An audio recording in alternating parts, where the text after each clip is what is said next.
એરંડા કેટલા નંબરના છે ને કયો બિયારણ છે એ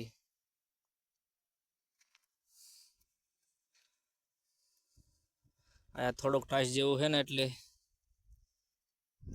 પાન ખરી ગયા છે આના, બાકી આમ પછાટે તો સારા છે લીલા. આટલાકમાં ટાસ જેવું છે ને અહીંયા એટલે પીરા પડી ગયા છે. આમાં આપણે એરડાની વીણી કરી લીધી છે 3-4, એટલે કે એક તો વીણી હાવ નબળી હતી તો એની વીણી સારી આવી, તો હજી આટલો માલ છે. એટલે આ એરડા સારા વાવેતરમાં બહુ સારો ઉત્પાદન આપે છે. આવડા તમે ઓળખી શકો છો ક્યાં એરડા છે.